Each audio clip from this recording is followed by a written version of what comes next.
if you're in a design session and somebody uses the phrase, wouldn't it be cool if, that's a very, very dangerous phrase to use. Yeah. That's a red flag that somebody's doing something wrong. So if some Tesla designer said, wouldn't it be cool if we had this smooth door handle that didn't even appear yeah, no, it wouldn't be cool. It might be aesthetically interesting, but it wouldn't be cool.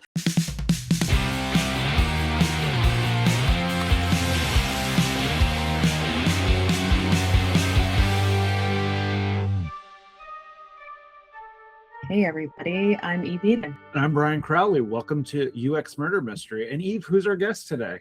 So we have a new guest. We are joined by Billy Hollis. He is a longtime leader in user experience design. This guy before that, was a developer with decades of hands-on experience shaping complex software and just helping it be usable for real people. Billy's career spans through architecture, dev, UX.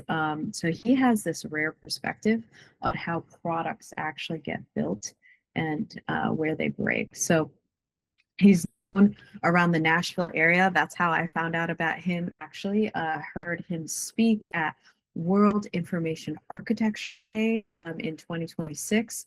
So he was just helping bridge gaps between kind of technical possibilities, human understanding, especially when it came to mid-tier and enterprise level systems. So welcome, Billy. Thanks. I'm glad to be here. I think we're going to have a lot of fun today. Yeah. So, and we're going to be talking a little bit about cars today, cars and product failures with cars.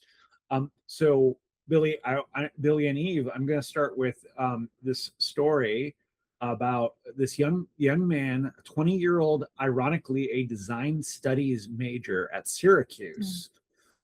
He died trapped in his burning Tesla Model Y in Massachusetts on October of last year. According to the Boston Globe, his final 911 call, he says, "I can't breathe.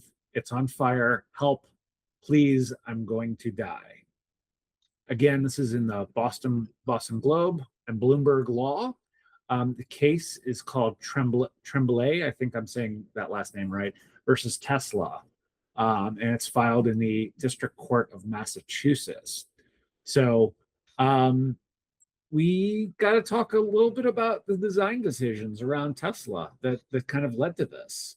Absolutely. I think what we want to get started with, especially when we're talking about design in general of everyday things, I think this is where Billy can kind of give us some insight on what it is that, these kind of basic actions that we do on a daily basis as we interact with things in the real world. So what are some basic actions in cars that are getting harder? Well, in the Tesla case, what struck me is Tesla wants to be cool. That's a part of their appeal. And there's always a danger in design that you substitute cool for other considerations and priorities. And cool often does help with marketing and such, but you have to balance that against whether or not it imposes a load on people that outweighs the cool. And also the fact that things that appear cool at the beginning may not wear well over time, that they may become annoying or whatever. So the cool factor, I think, has something to do with that. In general, cars are just adding more stuff, more functions. And it's a well-known principle in design. The more stuff you pile on that a system has to do, then the harder it is to get a good, effective design. And one of the key things to do is, and this has been the case in software for years. I mean, everybody wants to cram more functionality in software. So how do you deal with that from a design perspective? Stage one is, what are the things that are most essential? What are the things that the user or the driver has to think about the most? So when I look at cars, we've got the actual things you do while you're driving, turn signals and stuff like that. And then you've got environmental controls and maybe a little bit on cruise control and music, and then everything else is in a separate tier. Those things you ideally focus on. Now, I wouldn't have thought that getting in and out of the car needed to be put in that group and be obvious, but apparently, I guess for Tesla it was, because that should be. I tell designers of particularly corporate systems, when you go to a screen or you go to a web page and you're going to design it, you should have in your mind, what are the most important things people need to do? What are the actions that are essential to them? What are the pieces of data they need the most? If you don't understand what those things are, you got no business designing that page at this point. And I think there's a parallel principle at work for the car designers. It's so interesting because it's almost the door itself was a Norman door type of situation where, you know, and to give people, because this is a little bit of inside baseball, in Don Norman's design of everyday things, one of the most basic things that he talks about is the design of doors, and how the designs of doors are not obvious to understand often, and how he talks about hating doors, in fact, because oftentimes when you see a door and you approach a door, is it a push or a pull? Sometimes you don't know. Famously, they'll show like those doors that have like the poles, and like people don't know whether they go forward or backward to pull, even like handle doors. But there should be some type of either affordance or heuristic, something that you can see and understand that lets you know this is how the store operates. If somebody wants to see that tangibly, I think it's still up. Vox Media made a video in New York City where you can actually see people getting confused by doors. Yeah. And it's funny, but I mean, you feel sorry for the people too. Yeah. And so I'm familiar with a lot of that because Don Norman's, at the first edition of that book, was called The Psychology of Everyday Things. And they were putting it in the wrong place in the bookstore. And so The Design of Everyday Things is what was the first book that I read when I got interested in design in the late 80s. So yeah, that made a big impact on me. And my parallel for that in the design world is elevator panels, that they're often designed badly. And I've got videos and such about how people getting confused by elevator panels. So. Oh, and they've gotten worse with all the security features. Yeah. And having to, scan a badge to go into which elevator. Yeah, they've gotten so much worse. I just find it so funny that the psychology of everyday things was put in the wrong place in the bookstore. It was being put in the self-help section of bookstores, typically. Awesome. Not the business section, which is where it designed. The irony. That's hilarious. Well, yeah, what an interesting like meta commentary. Yeah. Oh wow. So I mean, one thing to kind of get back to what happened here, which was with this young person, Samuel, he got in a car crash, but the thing that actually was that killed him was the design decision of where these door handles to override the automatic system into a manual system. The handles were put in hidden places, I guess, is like the best way of talking about it. Billy, maybe you can like give us some insight, like to tee up what was the systematic pattern of, the person getting stuck in their vehicle. There's a certain sort of modern school of design that tries to keep things minimalist and smooth and have as little and I actually understand the psychological reasons for that, because design went through a phase when everything was skeuomorphic and there was a whole lot of extraneous visual clutter. And then they went the other way back to totally flat design that didn't give enough visual cues to the visual system. And I think Tesla is kind of seems to be in that. Let's do the totally flat, uncluttered world. And I understand the reason for it, but design is about balance.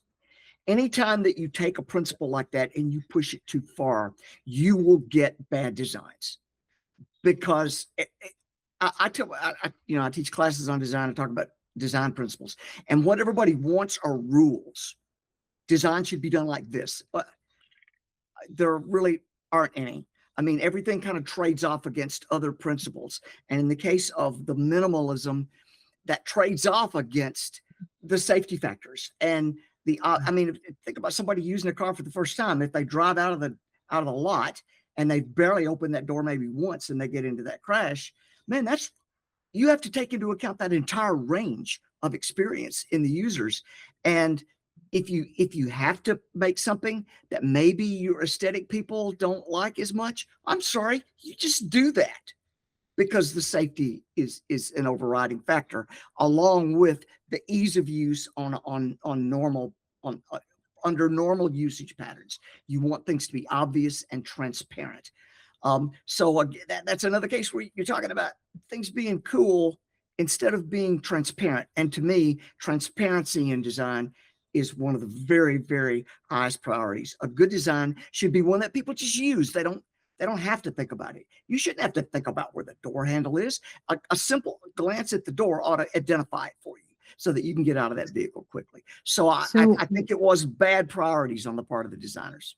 So with that, can we just kind of fan this out, because this is important. It's not that, when you look at these types of companies, these people are, the cream of the crop, right? These are people who are building things that people want, people desire to have. And so it's not, do you think these were ignored, or were these, was the governance not there? What do you think happened where they just said, let's make this type of decision for the door handles? I generally try to get inside the psychology of people like this, because human behavior is another area that I've spent a lot of time in. And as best I can tell, many designers that make bad decisions like this, their psychology is oriented, their incentives are oriented around the wrong things. They think they're trying to impress other designers in many cases, instead of doing the work that they should be doing for the users. I think that's what, and think about this. If that plays into the cool factor quite a lot. If you're a designer and you work on cool things, VR or whatever, and you could put that on your resume, that is a professional incentive for you. People are going to see that and go, oh yeah, they must be really high-end designers. They're working on, the newest, coolest stuff. Well, as I said, cool. I tell people in my classes, if you're in a design session and somebody uses the phrase, wouldn't it be cool if, that's a very, very dangerous phrase to use. Yeah. That's a red flag that somebody's doing something wrong. So if some Tesla designer said, wouldn't it be cool if we had this smooth door handle that didn't even appear and no, it wouldn't be cool. It might be aesthetically interesting, but it wouldn't be cool. But those designers tend to have that psychology that they're designing for the wrong priorities, to do something sometimes different for the sake of different, sometimes cool for the sake of cool. And it appears that the design team needs somebody that reins that kind of stuff in. And understand, this isn't that unusual. Windows 8 is probably the best example in the software world of exactly the same problems, that the designers thought they were doing something cool and leading edge and innovative and interesting, but what they were doing was not comprehensible by the average user of their product. One thing I've also been wondering about is the humans in the room, and thinking about the lack of bringing in the testing, or even talking about, or even thinking about the use cases of I'm curious if there were any women in the room. And yeah, just thinking about I have a friend who has a Tesla that I remember getting into, and then as I was getting out of it, I was where's the door handle? But I'm wondering about did they have women in the room? Thinking about hey, have you been in situations where you've been in a car and you've wanted to get out of the car, like an Uber or a Lyft? Because I know that Uber and Lyfts have had those types of issues where women have been I need to get the fuck out of this car, and I don't know where a door handle is, and that becomes a problem. And even and Billy, you probably know, edge cases. It becomes called edge cases. Edge cases. Like this fella would have been considered an edge case to them, I'm sure, in the room. But you have to cover those edge cases. Yeah. And the individual pieces of design.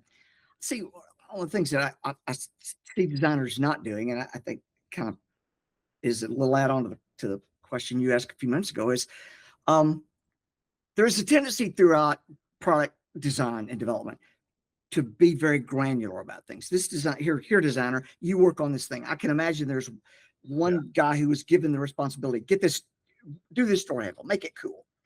And to me, design, especially in sort of critical places where there's safety issues or whatever, has to be holistic. It has to take all of the things that are wrapped up in the design into consideration and see where are the exceptions. And that's hard. Now, I'm not gonna say that, it's just obvious they should do that. The combinatorics start to get pretty big when you've got, let's say a dozen features that might be what order are people going to use them in and things like that. Nevertheless, even though it's hard, if you're going to avoid problems like that, then you have to do it. You have to go, okay, what are the dozen orders of these 12 features? If people are going to use 3 features, what are the typical sequences that a typical user is going to use, and keep coming up with scenarios until you go, okay, now that's just unreasonable. Nobody's ever going to want to do that. And if you've got those, now you can detect the situations where those features don't fit together the way they should. Yeah. Do you mind if I move us? Let's move us to our second case of design, if you all don't mind. Yeah. So another interesting case that happened was, it was 10 years ago now, was actor Anton Yelchin, who was 27 years old, and he was found dead in his own driveway. He was pinned by his 2015 Jeep Grand Cherokee and a brick pillar, according to Time magazine. He got out of his vehicle thinking his vehicle was in park. And what we'll do is we'll stitch the video of this, what's called the FCA monostable shifter that was designed by this company called ZF. And it springs back to the center after each input. So the gear state is only communicated through like a small little indicator lights. And the NHTSA concluded that, which is the National Highway Transportation Authority, I believe, they concluded the design was not intuitive and provided poor tactile and visual feedback. And we have links to a Jalopnik article about it, as well as Time Magazine and NBC News. The Jeep was pulled into a recall, by the way. And at the time of recall, I believe that there was at the time of recall, Yelkin's Jeep was in recall, and the notice had already been sent. He hadn't brought it in, which is ironic because he was also checking his mail. So like, it's kind of crazy irony. I experienced this car, I think, as a rental car.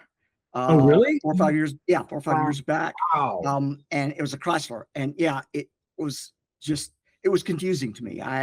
It's like solving a logic puzzle every time I go to shift the car. And that's kind of silly. And I've got zero tolerance for this sort of thing, because I've driven a manual transmission for the last 40 years. Yeah. And so, because I like the control and everything, but look, they've been coming up with shifters since cars were first put in place a century ago. I don't see how you get something that wrong. I don't. Right. And like, what was it? And what I think is interesting, like when I watched the video of it, it was like, what was this saving in terms of like the size and the thing and like, what was this helping? What problem was this solving at all?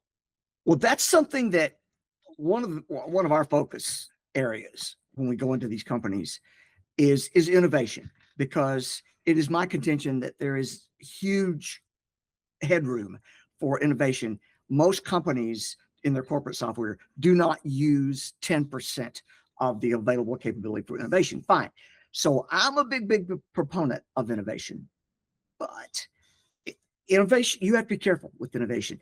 There's always cost benefit there. Anytime you're innovating, you're changing stuff in a way that has the potential for being confusing. Certainly when you walk up to it. So how do you deal with that? Well, number one is you ought to make sure the innovation really does have benefit. If it doesn't have significant benefit, if it's just done to be cool, if it's just done to be different, then to me, that's okay, strike that one off the list. We're not going to do that innovation. Innovations, by the way, we've done innovations in software that resulted in billion-dollar returns. So as I said, I'm big on innovations, but does it have benefit? And the second thing is, if you think the innovation does have benefit, how obvious can you make it to somebody that's used whatever the world looked like before you did that innovation? So that's your responsibility as a designer to see that, yeah, the innovation has great things, but we're gonna cast that innovation in a user experience that is so easy that they overcome the small amount of cost to adapt to the innovation, and then they get the benefit of that innovation forever. That's kind of the psychology I'm looking at, which screens out a lot of things that just don't have enough benefit to be worth. I mean, they might sell a few cars just because there are people out there who whatever the latest thing is what they want. But I don't know. You guys tell me. I just don't see that in the average person who's walking into a car lot to buy cars. I mean, Billy, I want you to comment on this as well, because what we're noticing with vehicles, the removal of this kind of tactile environment that we are used to because of muscle memory. And this lawsuit in particular, which actually his parents did sue Fiat Chrysler did come to a settlement in 2018. And so with that is this movement into this, again, sleeper, minimal environment within vehicles where everything is a flat screen. So my brother purchased a vehicle like this. It's a Cadillac Escalade, I think 2025, and the entire vehicle is automated. Even the door, talking about handles on the door, you can open the door with a swipe or a movement of your hand. I have no idea where something like that could, where it could go wrong. I mean, with imagination, but it took almost 3 clicks for him just to turn the volume up. He didn't know where the volume was. Well, this problem is much more widespread, I think, than most people believe. In fact, it affected the F-35 fighter jet. I don't know if you've seen some of the articles about that they put screens all over the place in there for, in some cases, critical combat functions. Now, the problem with a screen for that is you got no tactile feedback. And fighter jets have spent their whole careers training on planes that have tactile feedback. And yet the designers just, oh no, we don't need that. Well, to me, that betrays a lack of understanding of the user of the system you're designing. And that's something I really stress in design classes, because technical people in particular, developers who are kind of working on stuff, well, man, they're just not much like normal people, really. And I have a friend that teaches in the Harvard Extension School named David Platt. He's a well-known author. He and I have co-presented. He wrote a book called Why Software Sucks, I think about 15 years ago. And David has a saying that, I see if I can say it right. Understanding the user, because he is not he's not you, and you have to understand why that user is thinking. And apparently these people who were working on the F-35 fighter jet maybe had no significant flying experience or something. I mean, if you had that flying experience, you would have known right away what the problem was. Now, they did eventually fix the most egregious problems, but the first generation of the F-35 fighter jet was not received well by the pilots because it lacked that tactical feedback for important things. Well, cars are quite, I mean, if you're a pilot, you need to use every iota of cognitive capability you've got to stay alive. Yeah. And it's not quite that bad with cars, but it's still a factor. You need to minimize that cognitive effort. And one of the ways you do that is get the tactical feedback. You don't have to think much about whether that switch is, I don't have to glance to see some visual indicator as to whether that switch engaged. I feel it with my finger. And that's such a beautiful design. I mean, they figured it out in the 40s. Why would you change that out? I don't know. Look, you're going to look at me and go, why do people do this? And my answer in a lot of cases would go, I don't know, because I think it's stupid. And I don't know why anybody ever did it. But Well, I try to understand some of the motivations for why they do. it talks to a lack of research too. Like it talks to like just a fundamental lack of like get testing and research and like understanding who those pilots were, how they were doing stuff. I was shocked. I don't know if you both have seen it. There's a show on HBO called The Rehearsal. And the second season of it, it went into the person that does it, this guy, Nathan Fielder, it went into the airline industry. And one of the things that he showed in that show that I've never realized is that when airline pilots and co-pilots are flying planes, they meet for the first time when they're in the cockpit together. And to me, that was a shock to me. I was like, what? I always in my head, I always thought, oh, they're like a crew or they're like paired up and they're like a thing. But no, it's like they're random occurrences. But like even little stuff like that, I was like, man, where's the UX in that? where are our service designers? Everything has to be so consistent in an environment like that. Yeah. So it looks like there has also been a lot of research now. According to Europe is starting to crack down. Europe's Transportation Safety Council is now starting to require buttons, and because they're saying that the interfaces are reducing reaction times as much as drinking or drunk driving. Wow. Volkswagen was the first major manufacturer I saw to say we're pulling back from the screens and we're going back to physical stuff, and I was happy to see that. Yeah. And I just don't understand why they made these mistakes in the first place. But as I said, I mentioned Windows 8. I don't understand why Microsoft didn't rely. And the thing about it is, I guess this is maybe a factor that happens in some of these cases because there are engineering, technical, whatever people, and then there are people that sort of focus on the design side. And I was there when Windows 8 was rolled out in public for the first time. This is 2011, and I saw it. They were so proud of it. Oh, God, they thought it was just the next generation. And I looked at that, and I could just go down the list of reasons it was going to fail. But when I would talk to them about it, no, Billy, you just don't understand. This is innovative, and people are going to love it. We have focus groups, and boy, they just loved it. And I mean, if you're into the whole research and especially about users, you know what they did. They tipped off the focus groups about the answers they wanted to hear. Yeah. Which you have to be exquisitely careful not to do. But they weren't professionals at that sort of thing, as many technical decision makers are not. And so they kind of believe what they want to believe about these things. And you present them with pushback on their designs, you are trying to climb a pretty steep hill to get them, because they think it's all intuitive and touchy-feely, and they don't understand that there's science behind it and experience behind it, and they don't have the patience in many cases to listen to you long enough to hear why they're wrong about stuff. So I've kind of learned I don't try very, at least with Microsoft, I don't try anymore.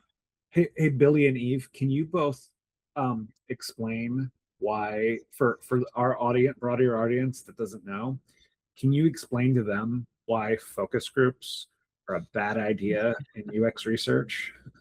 Go ahead, Eve.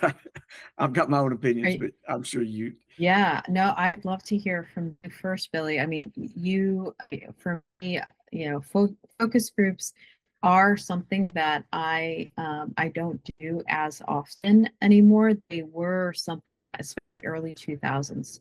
I think because of marketing, they were just a part of that research. But Billy, I'd love to hear your perspective before I chime in. Well, for me, it's not that focus groups have no value, especially very, very early in some processes. It might bring some things out that the people who are doing the investigation and the research haven't thought about yet. But focus groups are not a substitute for observing users to the point that you understand their jobs, or you understand their tasks, and you understand how they think and feel. That to me is your first line of defense for not making these mistakes. And you cannot do that with a focus group. There are other problems with focus groups. They require exquisitely objective and balanced leaders and facilitators to get good results. Any particular focus group may have one loudmouth that just sort of drives things in their direction, and a good facilitator can stop that, but it takes talent and effort and the willingness to kind of balance out the entire group. So there are just a lot of ways focus groups can go wrong. It's not that they're valueless. It's just that they shouldn't be the gold standard for how you figure out what a product ought to do. Yeah, I mean, I would say that groupthink, is very prominent, especially in corporate America. There's something about if the leader speaks, they educate really good leaders to speak last. Everybody speak in the room before the leader speaks, because that generally influences the rest of the group and how people are going to lead take the conversation. So I think in that way, the focus groups, in my just personal opinion, groupthink is always like kind of that distortion that happens.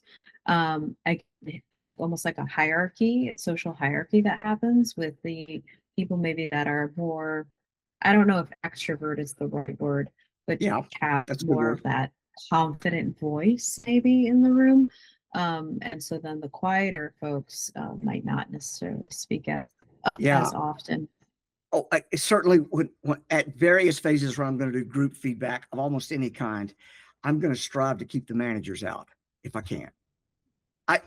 One of the ways I do that is tell them, well, your feedback is special, so I need to take that from you kind of individually. And I do want their feedback. I really do. I just don't want them doing exactly what you said, Eve. I don't want them biasing the rest of the group into things. But it's not just them that causes the problem. The person trying to get the feedback, leading it, is equally risky at tipping them off. Have you guys ever heard the story of Clever Hans, the horse? No. You don't know Clever Hans? No. Clever Hans was a horse that toured Europe about 100 years ago. Clever Hans could do arithmetic. Okay. Yeah, that's what he was exhibited for. What happens is somebody in the audience would ask, Hans, what is 2 plus 5? And then Hans would stamp 7 times. Got it. Okay. And somebody and he always got it right. And somebody got suspicious about this. What's Hans really doing? So they started investigating. First, they took out the handler, but he could still do it. And so eventually they put the audience back far enough so the Hans can't see the audience at all, and sort of in dark or whatever. And now Hans can't do arithmetic anymore. He stamps and just keeps stamping and doesn't stop. And they reasoned it out. What Hans was reading were body language signals that people were kind of increased attention a little bit when he started. Will he stamp enough times? And then when he hit the right number, it's like there's this relaxation. Oh, interesting. And Hans learned to pick up on that. Well, if a horse can read body language that good, other humans presumably can do even better. So if you're trying to get feedback from people, and you tip off what and this is what I think the Microsoft people did with Windows 8, and you tip off to them what your preference is or the kind of answer you'd like to get, Yeah. then that's the answer that you're going to get. And they won't even, consciously speaking, they won't even realize that they're doing it. And so when you see me in these feedback sessions, I mean, I'm kind of known as an animated, energetic presenter type guy. You would not believe how flat my body language and vocal tone are. When I go into those feedbacks, I am going to do my best not to tip the audience off. So that's the kind of professional things that some of these people in the projects we're talking about. I mean, this is a discipline. Design is a discipline encompassing all kinds of things. And a lot of people just get to a certain point and they can do the aesthetics and they can do some, and then they just kind of stop learning. And that leads to mistakes. Yeah. So what I want to talk about actually is this roadmap of this the roadmap of car design, maybe. I've never worked for a car manufacturer, and that was actually by design because I didn't want to take responsibility on people's lives and making design decisions, let's say, GPS systems.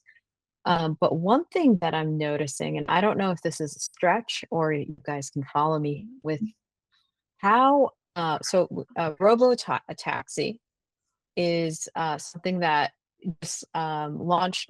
I was talking to my brother about it, and robo taxi's vision is minimal interface. Just look this up because I really wanted to find out if this was like very relatable to what we're talking about today. It also assumes kind of like system intelligence greater than user understanding. And one thing it does, one thing that we're seeing, obviously, with the hidden door handles, the ambiguous controls, and kind of this overconfidence in its automation, is robotaxi almost like, it's like a magnifying glass over it. So do you think, and this is just kind of hypothetical, and Brian, Billy, tell me what you guys think, but do you think this was just almost like on the roadmap of here, and I'm not saying this is the end all be all, but here's the goal. How do we get to that goal? I think there's some people inside Tesla that's exactly the way they think. That everything they're doing today is just a way station towards the vehicle becoming completely under self-control. And I'm not an expert, so I personally don't feel like that's for me, but I drive a high performance car with a manual transmission, and I have for 40 years, and I can make it do things that most people can't make it do. So that kind of puts me on one of those edge cases, as we talked about earlier. But yeah, I mean, Tesla's an interesting company, and there's extremely talented people working there and very visionary people. So I think they do have, and that's a good thing, by the way, because in the sense that Microsoft, for example, is in a trough where they really don't have as many people with vision as they need to make their stuff. The stuff they're doing is tinkering around the edges with things and granular sort of, let's dump AI and everything. And so they need some more vision. On the other hand, Tesla kind of reflects the guy at the top, and so they have an extreme amount of vision, which means they are going to push further into that area, and they are going to have this idea that that's the ultimate destination that we're going to have. And I don't necessarily think that's bad. I'm kind of a wait and see on that. I mean, I certainly think there's a constituency for that. My 90-year-old mom needs Waymos, ideally, or I mean, I've got her Uber on her phone, and that's kind of the interim step, because she doesn't need to be driving anymore. So there's certainly and I'm wondering, the thing that what I kind of think about, sort of long-term trends on this. My sons didn't learn to drive until they were 20. They were in college. They just didn't see a reason to. Their lifestyle didn't require it. And I'm wondering if that creeping effect is it going to get to the point where there's a substantial portion of our society that does not know how to drive. They're utterly dependent on self-driving cars. I think that's a possibility. I don't know what the percentage might be, 20%, 25 ultimately. What you guys guess is about that? I don't know about the how the driving or adoption of driving is going to change. I can't really guess about that. I do agree with the need, especially for as we age, the need for or for wants to be able to have a self-driving vehicle or a vehicle that's autonomous. And I do think that was the goal of Tesla for 100%. Unfortunately, and this is where we get into the autopilot fiasco, which is that, and Billy, this is like goes right into your, wouldn't it be cool if we were able to just call this thing autopilot, even though it's not really an autopilot at all. And we have all kinds of incidents of these people crashing, lots of crashes from a young man named George McGee, who crashed his Model S with the autopilot engaged.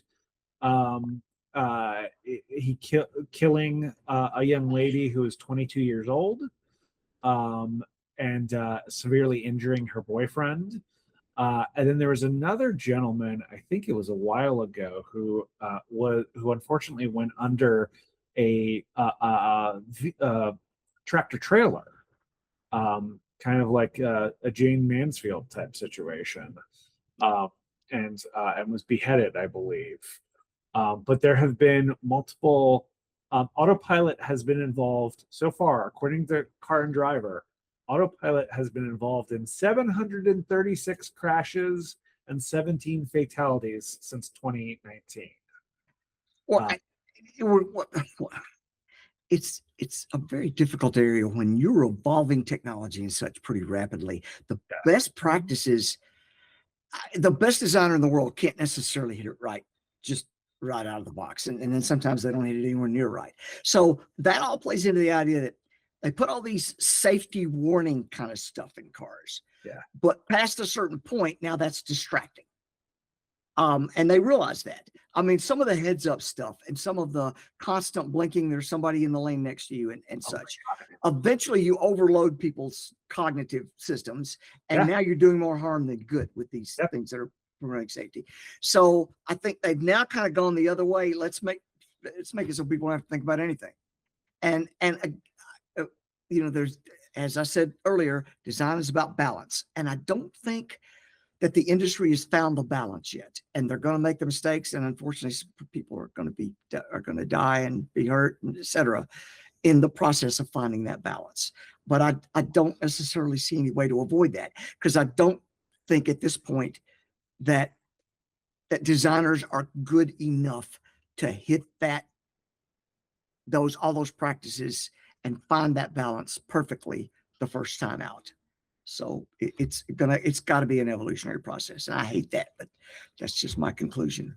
Brian, I was going to actually suggest that, with the people that may be listening, maybe they are, designers at car manufacturers, maybe some are in other industries. How do we kind of almost distill this down to some practical advice that someone who is working on interfaces or digital product today, product managers, designers, our software developers, what can they take away from what we're talking about today?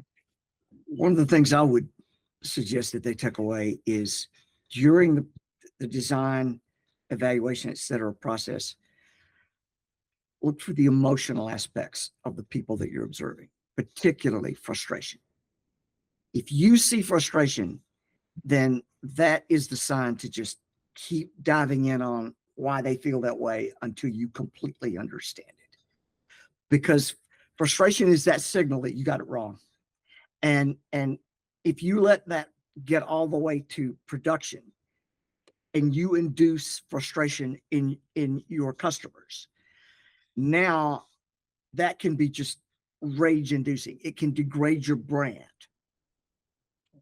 I mean, that kind of emotion, people will attach it to the brand or the product or whatever that they're using. And so one of your goals as you go through the process is absolute minimization of frustration. If you see somebody that, in particular, there's a tendency among people who observe, and software guys do this all the time. You observe and people are struggling with a feature and they want to jump in and say, oh, well, what you're not getting is you should never do that. You're there to learn from them what they're having trouble with, not trying to train them on how to do it. If you have to train them how to do it, your design is deficient. Well, and the other thing too is like I keep thinking about, like, as we've been doing this show, we have so many case studies of deaths, of products failing. And it's like, use these case studies, use these links, do the research, you can do desk research on top of the other research, but then you can use your voice and you can say in those rooms when they're making decisions, you can push back. That's part of the job of designers that I feel like a lot of the designers are failing at. They're not pushing back. They're not saying no. They're not saying we need more testing. This could kill somebody. I think there's a fear of doing that because it's like, oh, that guy's an executive. He signs the checks out, and that's, so there's a tendency not to do that. Let me tell you a story that may motivate people a little bit. Yeah. One of our longest term customers is a software company in Minnesota. They have the most popular system in the world for managing propane shops. Like, what's that cartoon series? Oh, King of the Hill. King of the Hill. Yeah. Okay. So imagine that in real life. They have 2,000 of those where their software is installed. So they had done a version of software using some of the most modern UI technology available they did this like in the 2010, 2012 timeframe. And one of the things that was common at that time, people didn't understand. We just got animation in our desktop platforms and nobody really knew how to use it effectively. One of the things that was commonly done is when you did something on a screen, it would do an animated flip to show something else. Now, that was always a dumb idea, okay? But it looked cool. Well, when they did this, they put some of that in there in their software. And so I'm evaluating their software and I'm sitting at the chair right next to the screen. And they showed me that and they showed the flipping thing. And I got up and pointed the screen and I said, don't do that. And everybody in the room laughed except for the president of the company because it was his idea. But we have a great relationship with them because we help them grow through their immaturity about how you do these things, about how design works. Now, I'm going to be honest about this. You've got to have some presence, some personality to kind of put this over on people. If you're just going to be quiet and subdued and whatever, those people didn't get to that position in the business by listening to people who don't push back forcefully. They'll just kind of discount you. But if you really do have the presence to help them understand that this is just a bad idea and we need to look at alternatives, if you show that to them and you prove that they're right, now their respect for you just really goes up and you'll get to work with them a lot more. So don't be shy about doing that when people drift off in that kind of wrong direction. Yeah, absolutely, Billy. So I was going to mention about the hippo concept of the highest paid person's opinion, and just kind of fanning that out a little bit, because I do believe you're right. We are generally hired within internal teams. And so we are being paid by the company for the research we're delivering, the prototype, the design. And this is, I think, where the main frustration begins, because a VP overrides the research. A founder says, this just doesn't feel right. Or in this case, this power struggle that you're mentioning that fills the vacuum. So, this to me is that how do we express their ideas, and do you have some pointers? Like in my case, when those things were happening, what I try to do is bring clear metrics.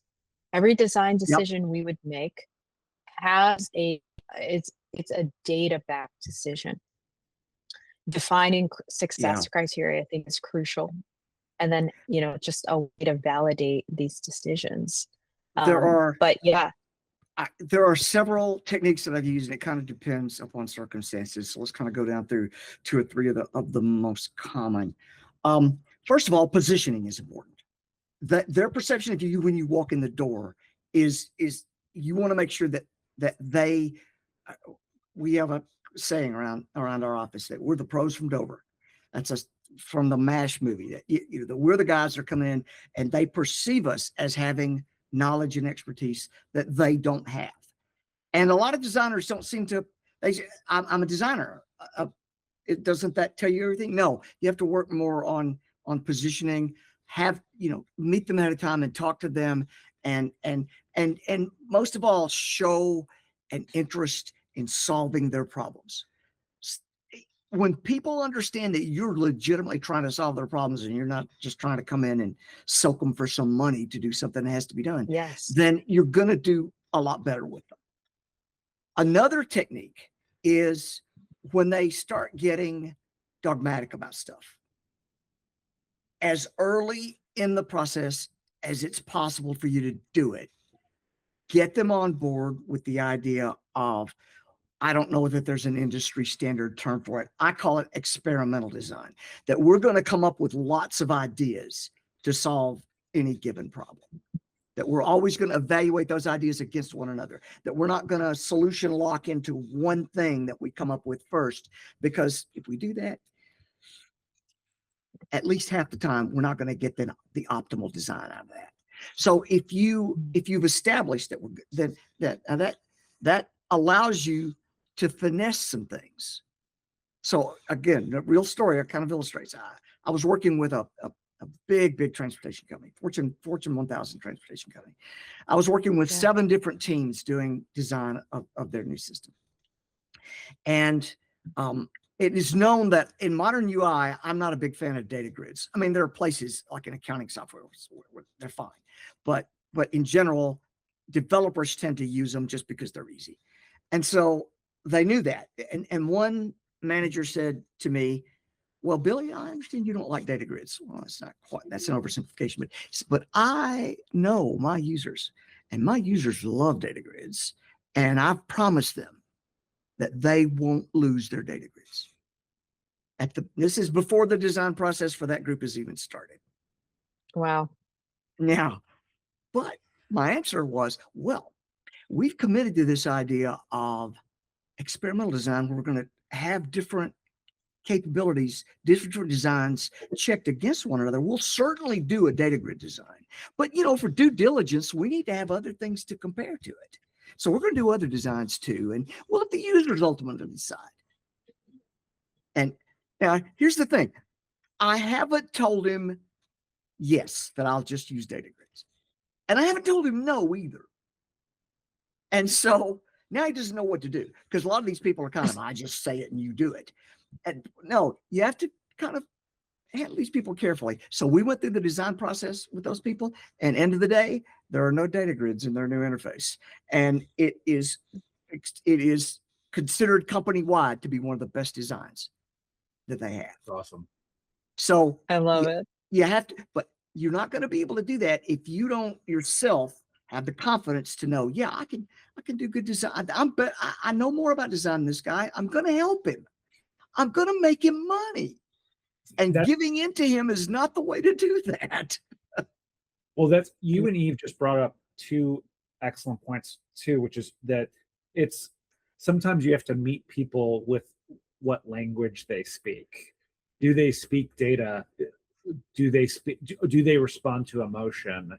Do they like what is the thing, like what is their operating thing? It sounded like your guy in this case was like, I've talked to these customers and was like very concerned about like this customer satisfaction and relationship. And so it sometimes is just like, how do you tailor your message then to the people the folks that you're working with, to be able to influence them?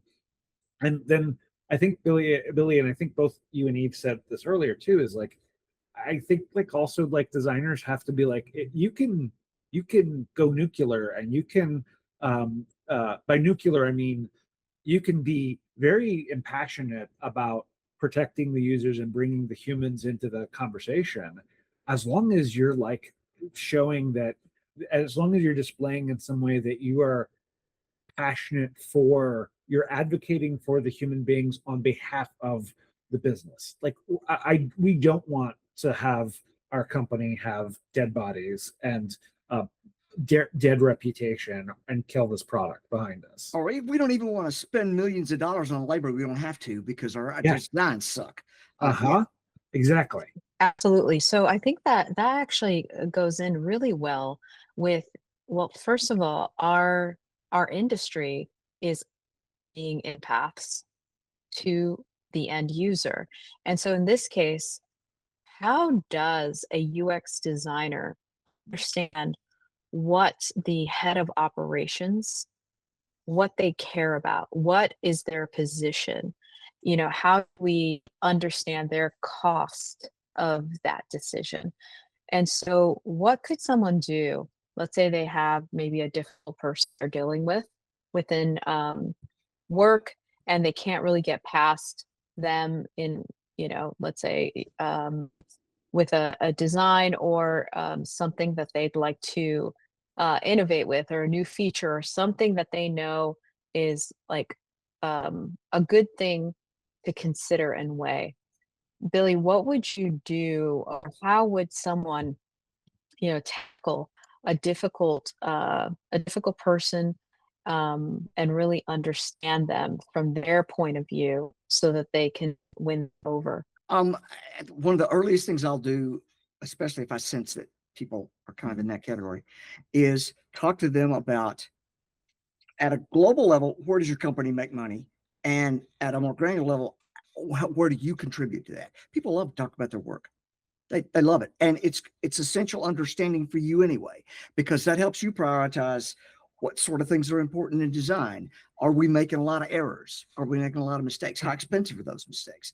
So when you're talking to them about things like that, that gives them that feeling that you care about their problem and you're trying to solve it.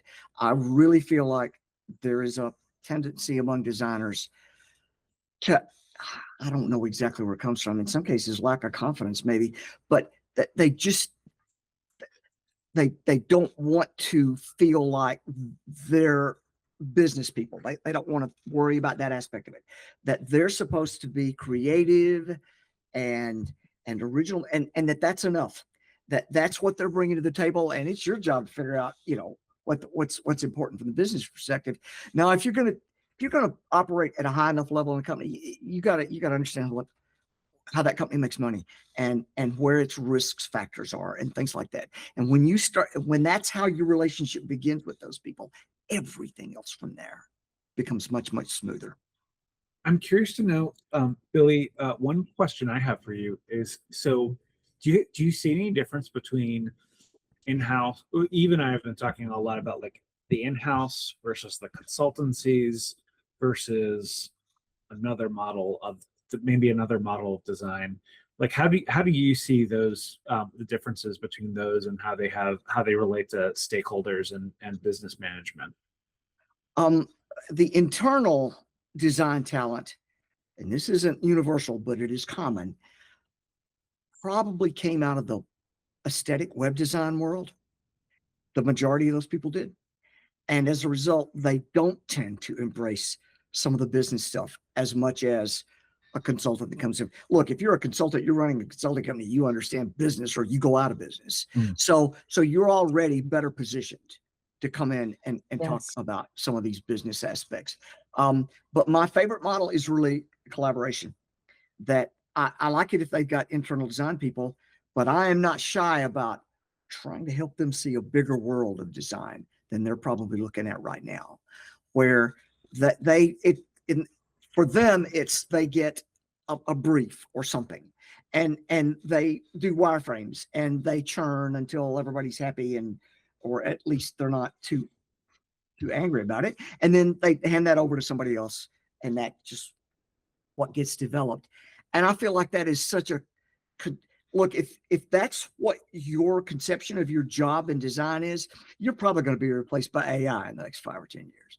So you really need to grow beyond that and understand more about business and understand more about ideation and understand more about some of the trade-offs and balances that we talked about.